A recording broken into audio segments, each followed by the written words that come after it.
Good afternoon, one and all present here. My name is Sudarshan and I'm here pleased to welcome you all into this session. Before we begin, I'd like to take a moment to introduce the Institution Innovation Council or IIC. In 2018, the Ministry of Education, that is MOE, launched the IIC program through MOE Innovation Cell MIC in collaboration with All India Council for Technical Education. This initiative aims to systematically foster a culture of innovation and a startup ecosystem with higher education institutions. The primary role of IIC is to engage faculty, students, and staff in various innovation and entrepreneurship related activities such as ideathon, problem solving, proof of concept, development, design thinking, intellectual property rights, project handling, and management at the pre-incubation and incubation stage. By addressing existing challenges in HEIs such as infrequent and unplanned organization in innovation and entrepreneurship activities and the underutilization of creative potential of youth. IIC work is to establish and stabilize in vibrant innovation and entrepreneurship ecosystem in educational institutions. Moving on, I would like to provide a brief overview of Lindyas Vidyapith, our esteemed institution dedicated to nurturing young minds and empowering them with knowledge, skills, values since establishment in 1998. With a rich history of academic excellence, Lindyas Vidyapith is committed to fostering holistic environment in students. Our journey began with a vision to provide quality education and contribute to social advancement by producing leaders, innovators, and responsible citizens. Today, we have grown into a comprehensive university offering a wide range of undergraduate, postgraduate, and doctoral programs across disciplines. At Lindyas Vidyapith, we believe in the overall development of our students by providing them with equal opportunities in both academic and non-academic domains. To strengthen the pillars of academic domain, we not only continuously updating curriculum but also a team of highly qualified and experienced faculty members who are dedicated to knowledge creation and dissemination. Today, as a part of ongoing commitment to nurturing creativity and innovation, we are pleased to have a session on copyright and creativity. We are honored to have with us a distinguished guest, Ms. Vikindra Kumari. Ms. Kumari has worked extensively with various creative industries, advertising, artists, writers, musicians, and filmmakers on how to protect their creation with navigating the complex landscape of intellectual property rights. Her deep knowledge and practical experience in this area make her the ideal speaker for us today. Today, Ms. Kumari will share her insight on how copyright law impact creativity, the ways in which creators can protect their work while fostering innovation and collaboration. Her talk promised to be both informative and thought-provoking, shedding the light of the balance between protecting intellectual property and encouraging creative expressions. I would like to please welcome our esteemed guest speaker. Ma'am, please, the mic is yours.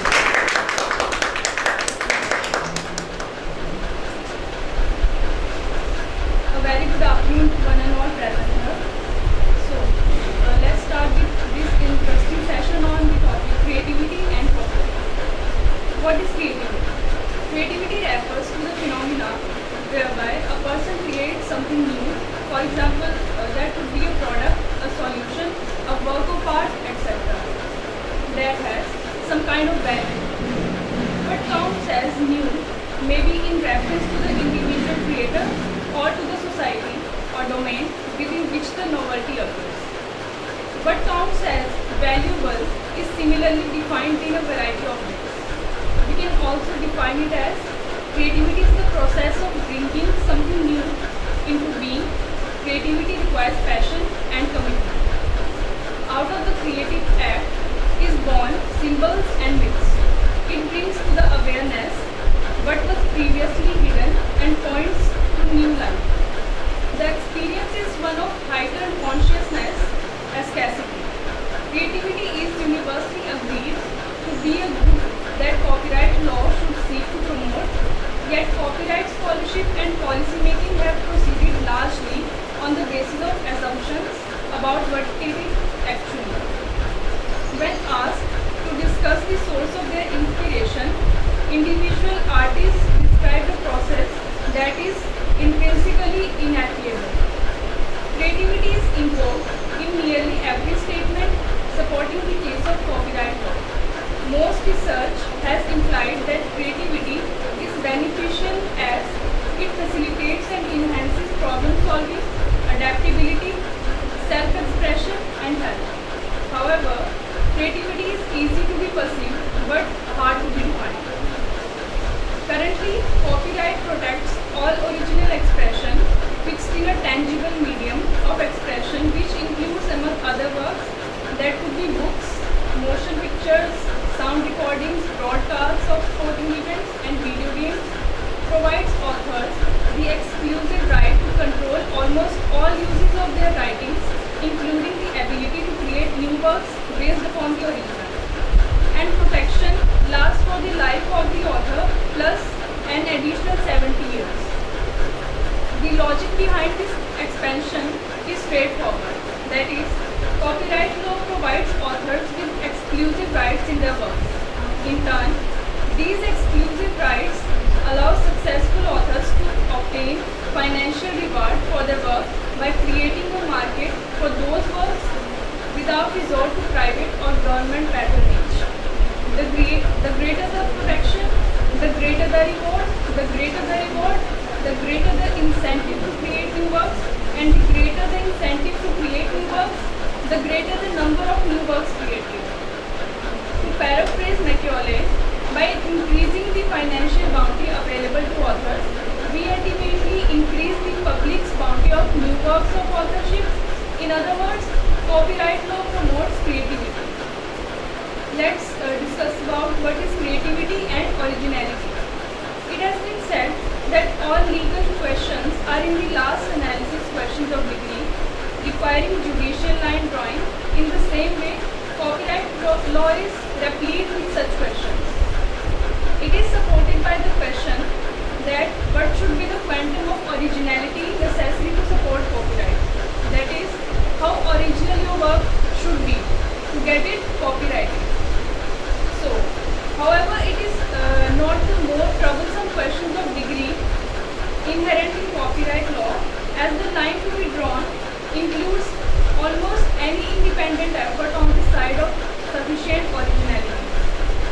The courts have stated that any indistinguishable variation of a prior work will constitute sufficient originality to support a copyright if such variation is the product of the author's independent efforts and is more than merely trivial.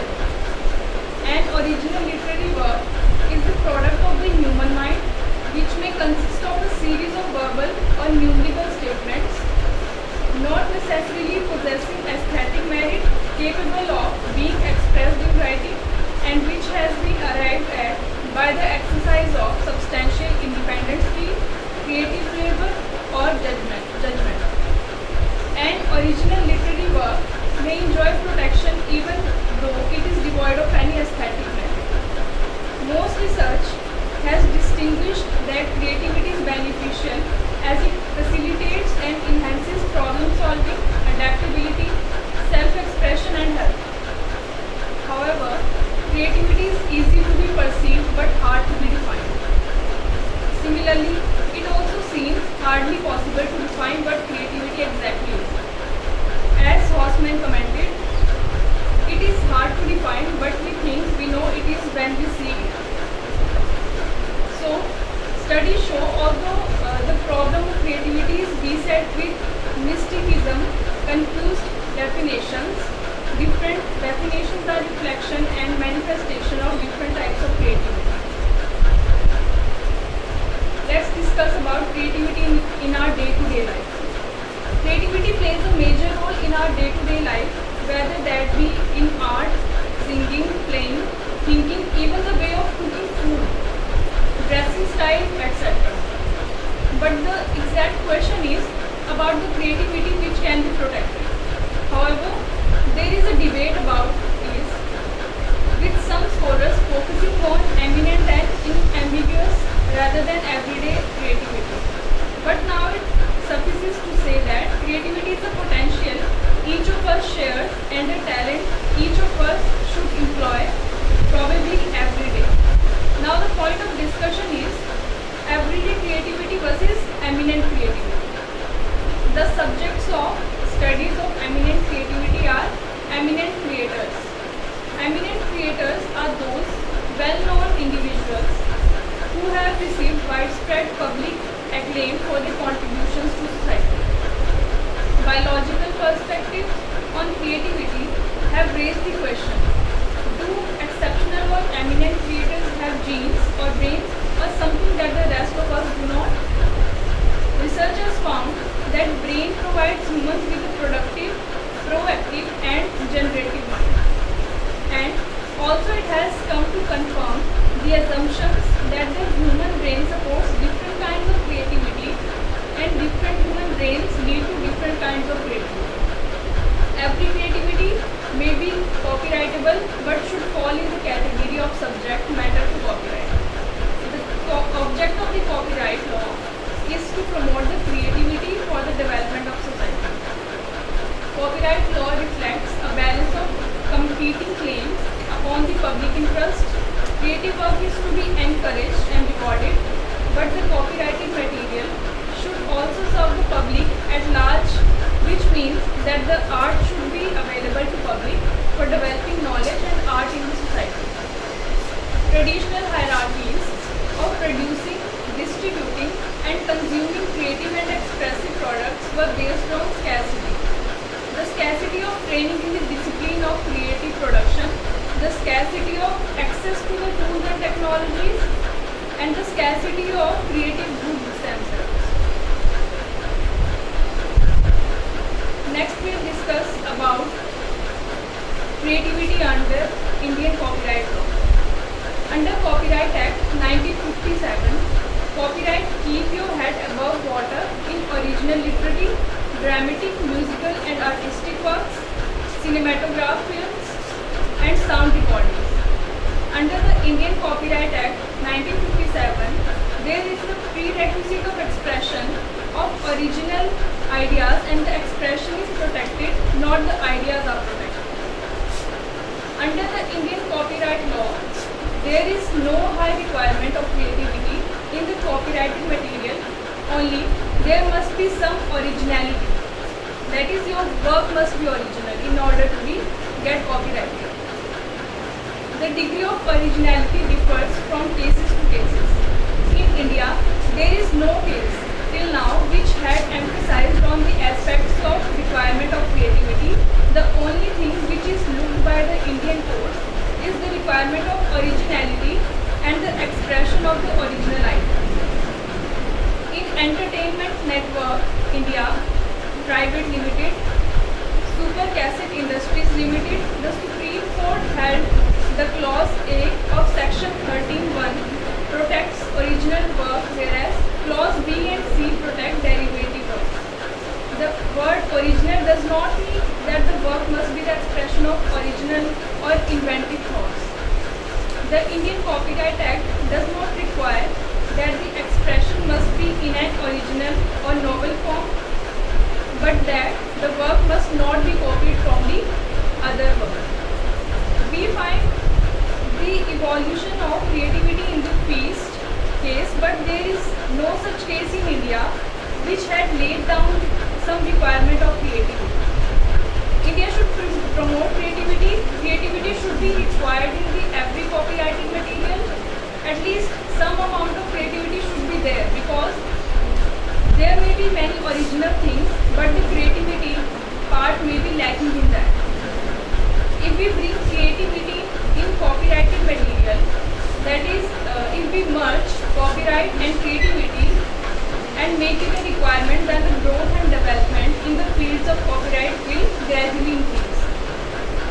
WIPO is helping countries to have a read into the importance of limitations and exceptions, particularly in the digital context, in promoting access to information and creativity.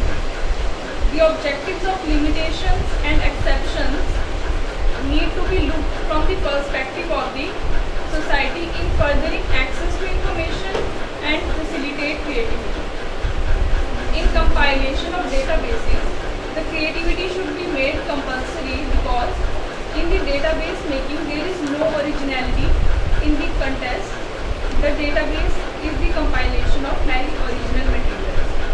It should be made copyrighted if it had some amount of creativity. Traditionally, databases have been classified as literary works and protected in many countries by copyright. Database developers seeking to protect the data, they have compiled face an unique challenge. That is, facts cannot be copyrighted, but an arrangement of facts. That is, when you arrange your facts in some form of documents, that could be copyrighted.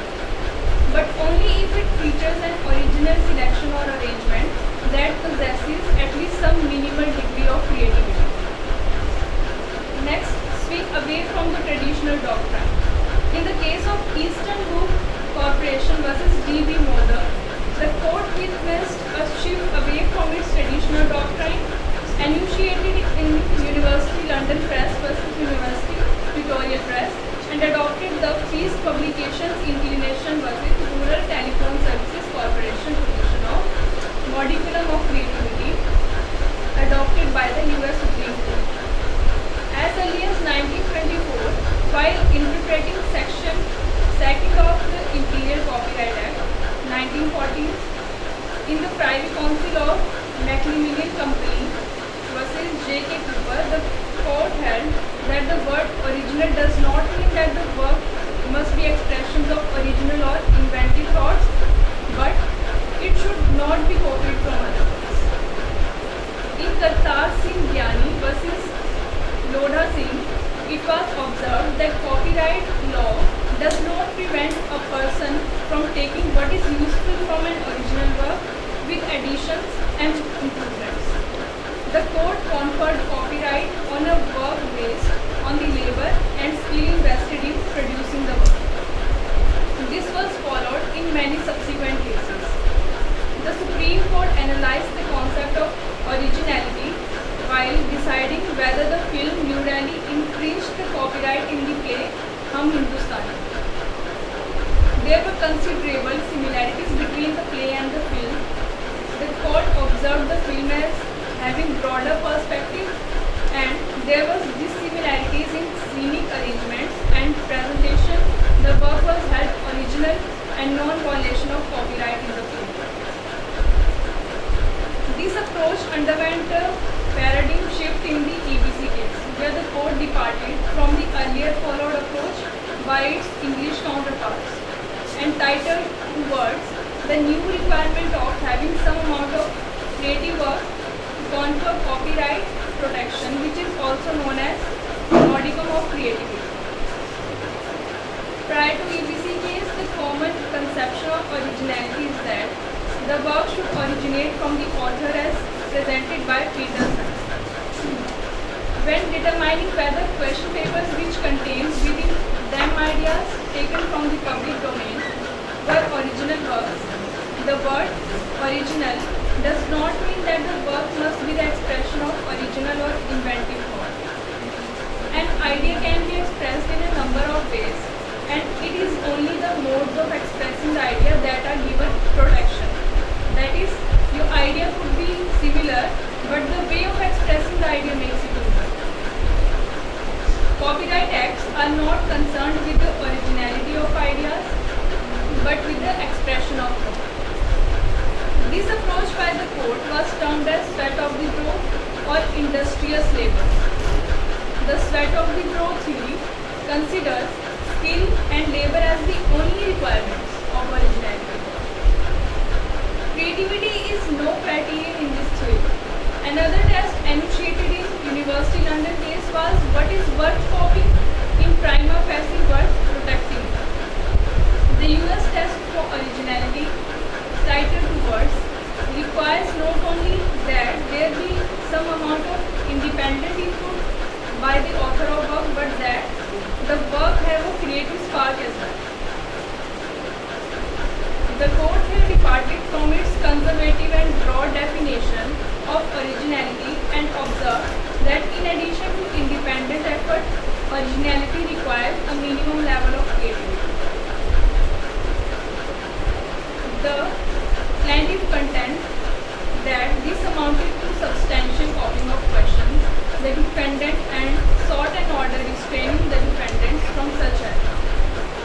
High Court gave its judgment in consonance with the standard of originality laid down in the TBC case.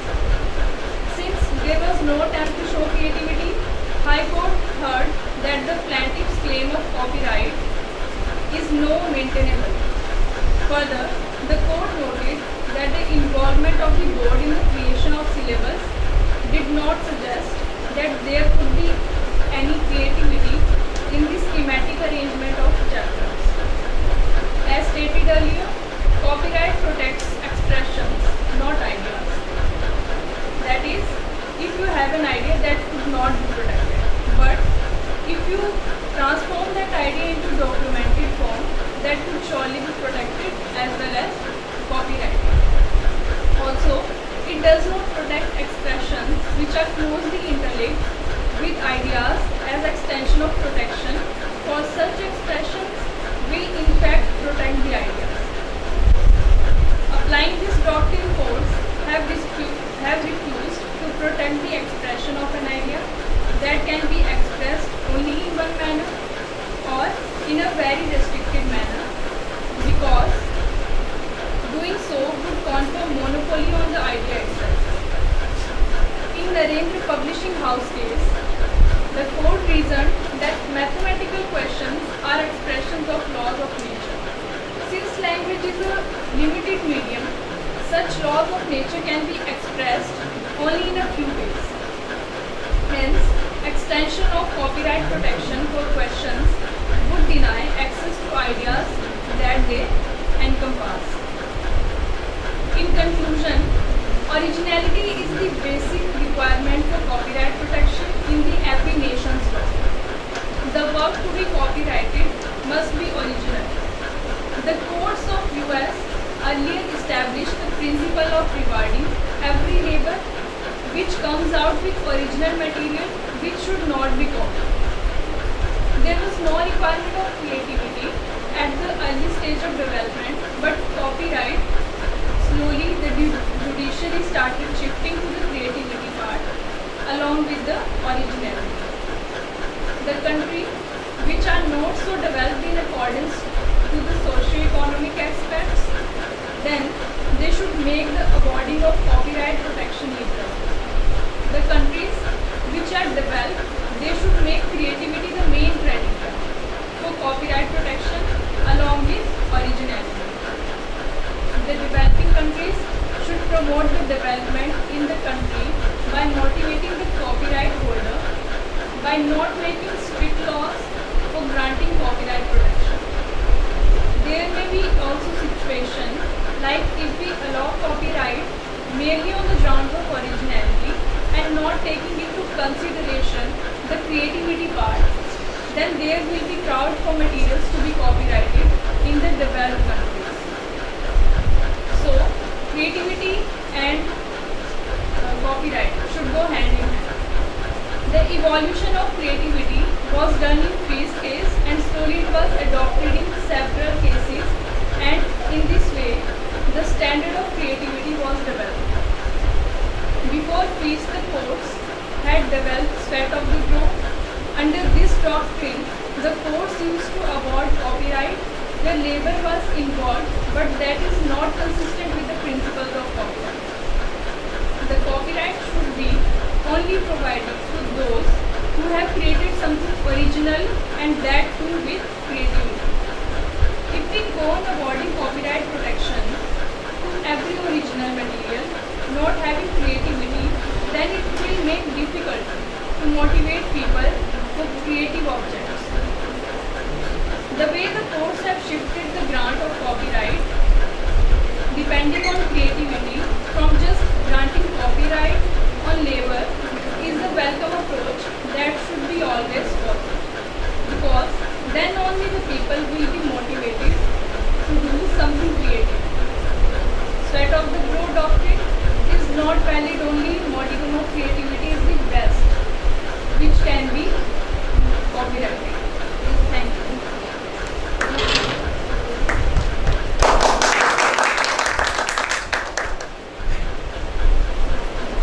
Thank you, ma'am, for the valuable insight on this topic, and we are very delighted for your insightful thoughts.